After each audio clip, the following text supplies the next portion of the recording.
تو چلیں آج بات کرتے ہیں تاریخ کے ایک سب سے بڑے راز کی، ایک ایسی سچی پیشگوئی جو ہمارے مستقبل سے جڑی ہے۔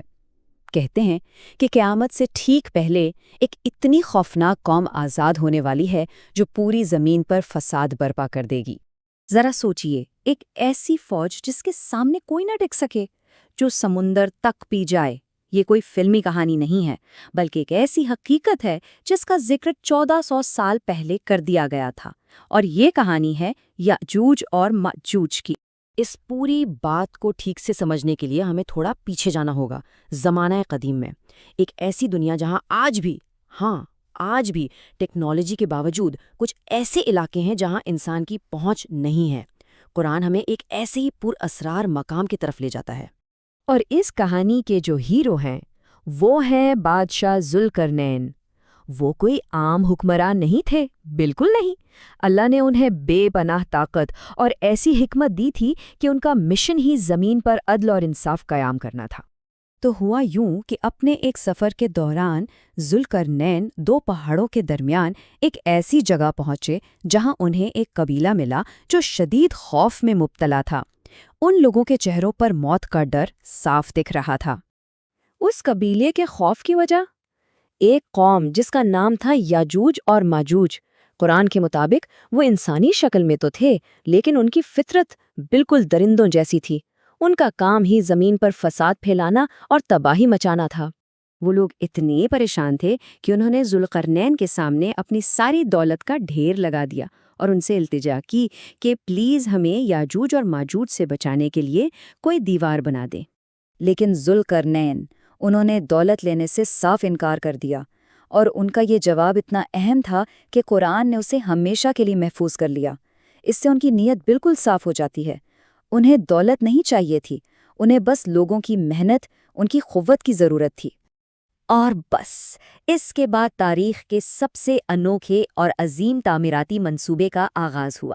ایک ایسا پروجیکٹ جس نے یاجوج اور ماجوج کی قسمت پر صدیوں کے لیے تالا لگا دیا۔ ذوالقرنین کا پلان کمال کا تھا۔ انہوں نے لوہے کے بڑے بڑے بلاکس کو 2 پہاڑوں کے بیچ میں رکھوایا، پھر انہیں آگ کی بھٹیوں سے اتنا گرم کیا کہ وہ سرخ ہو گئے، اور پھر ان پر پگھلا ہوا تانبا ڈال دیا۔ آپ جانتے ہیں سائنس کیا کہتی ہے؟ کہ جب لوہے اور تانبے کو اس طرح ملایا جائے تو وہ فولاد سے بھی زیادہ سخت ہو جاتا ہے اور اسے زنگ بھی نہیں لگتا۔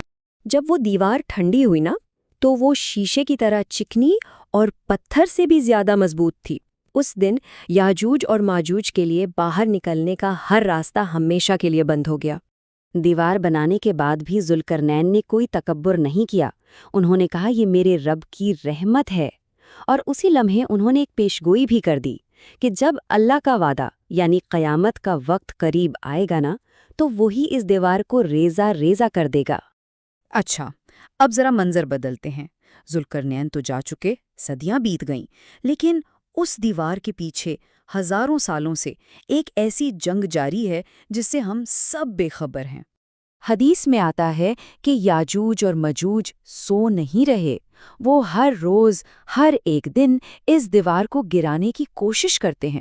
سوچو، صبح سے شام تک محنت کر کے وہ اسے توڑنے کے بالکل قریب پہنچ جاتے ہیں، مگر ہر شام ان کا سردار بس ایک ہی بات کہتا ہے، چلو باقی کل آ کر توڑیں گے۔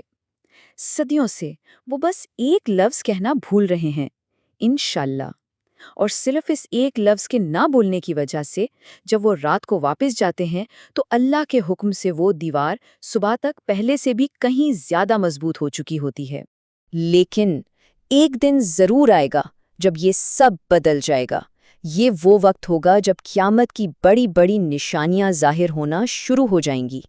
ہاں، ایک دن اس وقت جب قیامت بالکل قریب ہوگی، ان کا سردار دیوار توڑنے کے بعد بالکل آخر میں کہے گا، چلو باقی کل توڑیں گے انشاءاللہ۔ تاریخ میں پہلی بار وہ یہ لفظ استعمال کریں گے، اور یہی وہ چھوٹا سا لفظ ہوگا جو پوری دنیا کا نقشہ بدل دے گا۔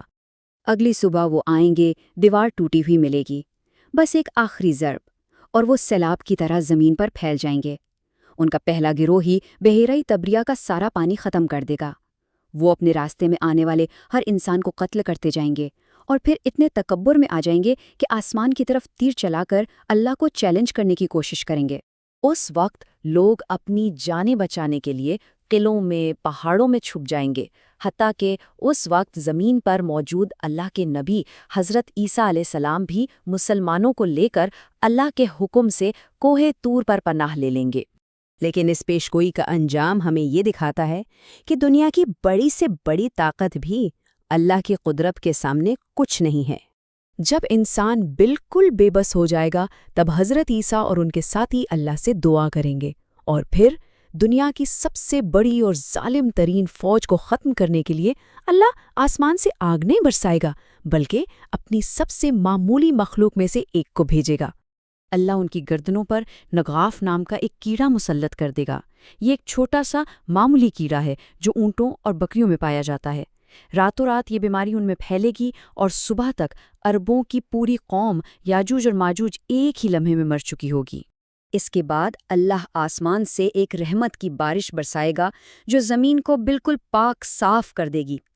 زمین کو حکم ہوگا کہ اپنی برکتیں واپس نکال دو، اور وہ ایسا دور ہوگا کہ ایک انار سے پورا قبیلہ پیٹ بھر لے گا، اور ہاں، شیر اور بکری ایک ساتھ پانی پئیں گے، بچے سانپوں سے کھیلیں گے اور انہیں کوئی نقصان نہیں ہوگا۔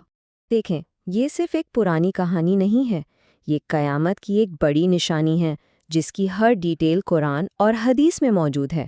وہ دیوار آج بھی کہیں ہیں اور ان کی کوشش بھی آج بھی جاری ہے۔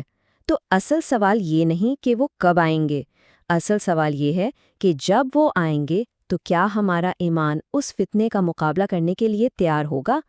اس لیے ضروری ہے کہ اپنا ایمان مضبوط رکھیں، کیونکہ وقت واقعی بہت قریب ہے۔